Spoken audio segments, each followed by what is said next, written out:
மணலூர்பேட்டைக்கு போனோம். அப்படி மணலூர்பேட்டைக்கு போற வழியில தேவனூர்ல அடர்ந்து புளிய மரம் இருக்கிற பகுதியில் ஐயா கடை போட்டிருந்தாரு.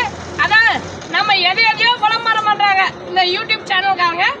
நம்ம வந்து சின்ன சேனல், அதாவது நம்ம விவசாயம் சார்ந்து பேசுறோம். விவசாய பொருளுக்கு நம்ம தாராளமா விளம்பரம் பண்ணணும் அப்படின்றதுக்காக நீ நம்ம இந்த கடையை பத்தி பேச போறோம்.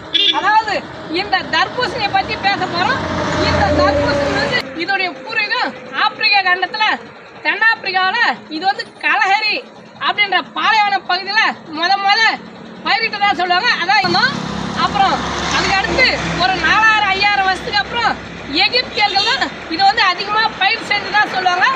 ஏன்னா எகிப்து பிரமிடு, அதாவது உலக அதிசயமான எகிப்து பிரமிட்ல இதோடைய உருவப்படம் வரைஞ்சிருந்ததா சொல்லுவாங்க.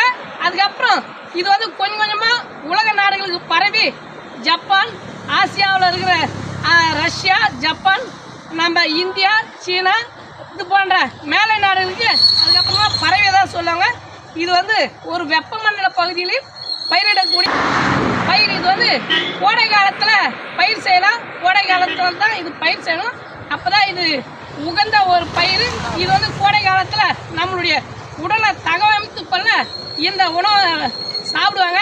விவசாயிகள் குழப்பில் மண்ணெளி போகிறதுக்காக இதில் வந்து விவசாயிகள் ஊசி போட்டு, அதாவது ஒவ்வொரு பழத்தையும் விவசாயிகள் ஊசி போட்டு செவப்பாகிறாங்க அப்படின்னு சொல்லிட்டு இந்த கம்யூனிட்டிக்கு போகிற கம்யூனிட்டி பசங்க, அதாவது கார்பரேட்காரங்க வந்து இந்த கவர்மெண்ட்ல இருக்கிற சில கைக்கூலிகளுக்கு உத்தரவிட்டு இதை வந்து போன வருஷம் தடை பண்ணிட்டாங்க. ஏன்னா இந்த கொக்கோ கோலா, பெப்சி, ஃபேண்டா இதோடைய சேல்ஸ் குறையுது அப்படின்றதுக்காக போன வருஷம் இதை தடை பண்ணிட்டாங்க.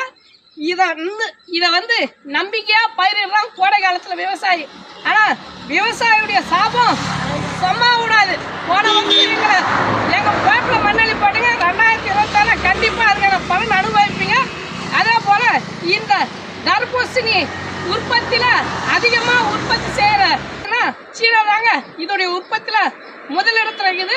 இது போன்ற இயற்கை உணவுகளை வாங்கி உண்ணுங்கள். எவ்வளோ செலவு பண்றாங்க, ஆனா ஒரு 20 ரூபாய், ஒரு 50 ரூபாய் கொடுத்து இது போன்ற பழங்களை வாங்கி சாப்பிடுங்க. விவசாயிகளுக்கு இதன் மூலமா விவசாயிகளுக்கும் ஒரு வியாபாரத்தை ஏற்படுத்தி கொடுங்க அப்படின்றது தான் நம்ம இந்த சேனல்ல பேசுற பதிவு. நம்ம மீண்டும் சொல்றோம், மணலூர்பேட்டைக்கு போற வழியில தேவனூர் அடர்ந்த மரம், புளிய மரம், வேற எங்கேயுமே மரம் கிடையாது. வேற எந்த அழிவாசி ரோட்லயும் மரம் கிடையாது. இந்த பகுதியில் தான் கொஞ்சம் மரம் விட்டுக்கிறாங்க. அந்த மரத்தடியில் தான் ஐயா கடை போட்டுக்கிறாரு. ஐயா பேர் ஏழுமலை. யார் வேணாலும் வந்து வாங்குங்க. இது போன்ற உணவுகளை வாங்கி உண்போம், உடல்நிலையை தகவமைப்போம். நன்றி, வணக்கம்.